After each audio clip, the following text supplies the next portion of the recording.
Hello there YouTube, it's your Wobby3, back with another kicking, you guessed it, action figure review. Today we are looking at a figure from McFarlane's DC Multiverse line. It is Supergirl from the Flash movie. Full disclosure, I haven't seen the Flash. I don't care. Sorry about the dog. I don't care about the Flash movie. I'll watch it eventually. It's just not a big deal to me. But I do love this character design for Supergirl. She actually looks like she could be related to Henry Cavill, which is necessary because Supergirl doesn't, hi kitty, doesn't always look like she could be related to Superman, but I think she kind of does. At least, you know, passively. As a cousin, for sure. I mean, as a sister, but as a cousin, yeah. And I just love her character design. It's really cool looking. And I think it goes with Cavill Superman pretty well. So yeah, I picked her up. Plus I collect Kryptonians. I get like all the Kryptonians I can. I love them. So, how is she as a figure? Well, let's see. Articulation-wise, head moves around a good bit. Pretty great. You know, a lot of movement here on the arms.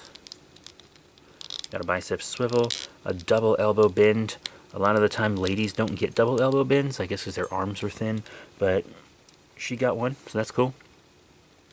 I'm just talking about action figure lines in general, not DC Multiverse. Forward and back on the wrist, rotation on the wrist. Got a lot of good torso movement and good waist movement.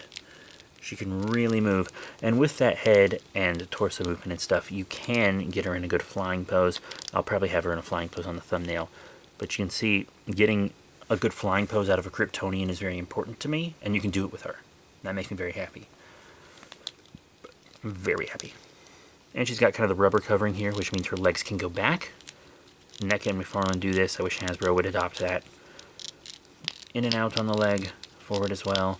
You know, kind of a bit of a swivel, but not really one that matters, because there's no cut here.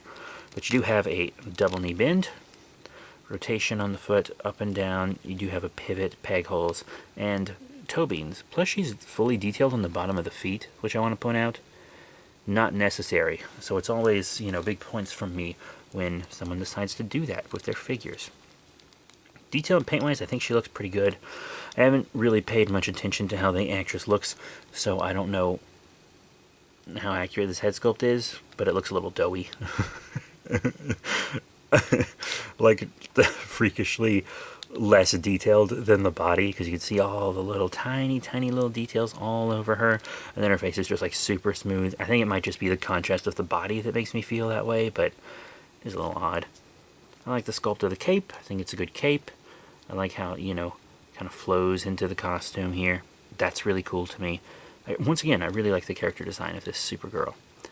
I don't know what the character's like in the movie or the performance. I just know I saw a clip that just came across my Instagram, and the clip started with her going, Zod. And it just was a terrible line delivery. And it made me really want to see the movie somehow less even. But it's got nice gold in there. Metallic gold and metallic red on the House of L symbol. Really nice. Really nice. Now, let's get into accessories. So you can see here that she has a fist hand and an open hand. And that's also all she has with extra hands. So you can have an open hand on both sides and a fist hand on both sides. That's fine. For a Kryptonian, I think that's plenty. And then she doesn't really have, like, anything else. Once again, she's a Kryptonian, so I'm sure she uses heat vision, but I wouldn't really display her with, like, heat vision eyes, because you have to, like, peg the little things in, and I'd be afraid to lose them. So I'm fine not having that. So yeah, I think that's enough, like, hands for her, honestly. I think you can get enough out of that. She also comes with a flying stand right here. You know, you would just slide that in, pop it in. You wouldn't even have to have this part on. You could just have a clear DC stand. But I actually really like these flight stands from McFarlane. My Superboy Prime one I just kind of keep on my table over here. Hers is just going to go in her accessory bag.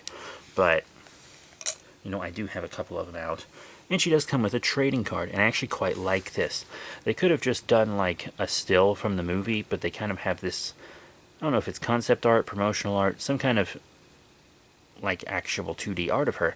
which is good because most of these McFarlane figures, some of them have like a picture of the figure on it, which are terrible, but a lot of them have comic art.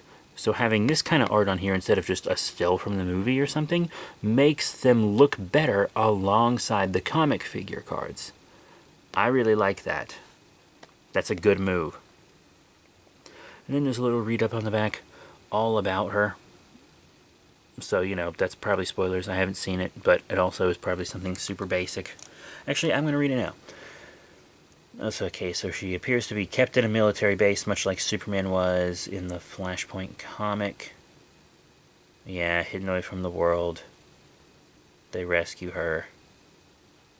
Yeah, so it looks a little similar to what happens in the Flashpoint comic with Superman, except she's a bit more active in the story, maybe.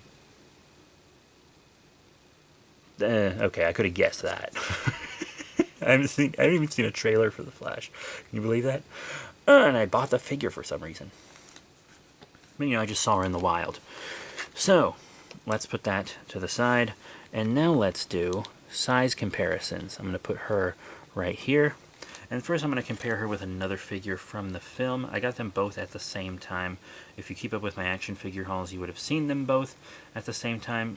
So here she is with the McFarlane DC Multiverse Flash movie Batman, and it's the Michael Keaton Multiverse Batman, not Batfleck.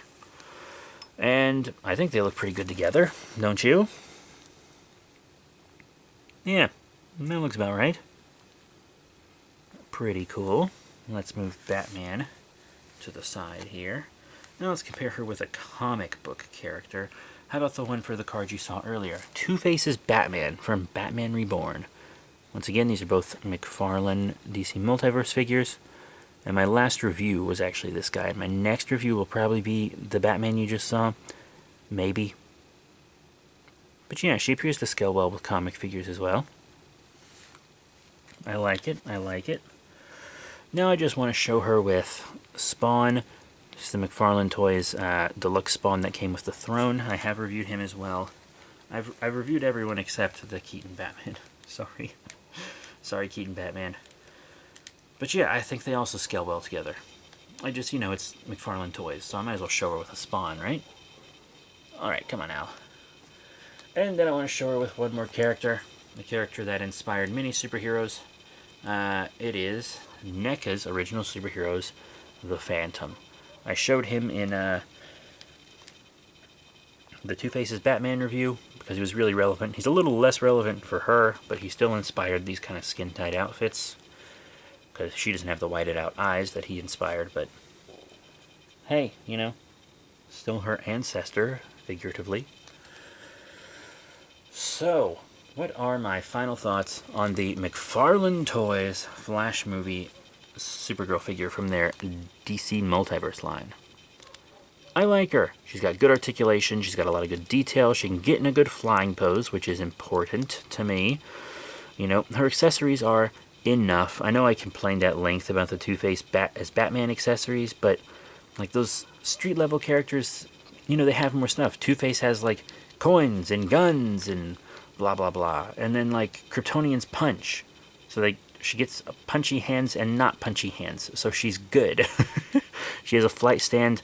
She has these movie figures often have to have a lot more detail on the body than comic figures, so they kind of get it. Like this is an 100% new sculpt. Wow, the Two-Face's Batman reuses a lot of parts. Most of his parts are reused from, it looks like, Hush Batman.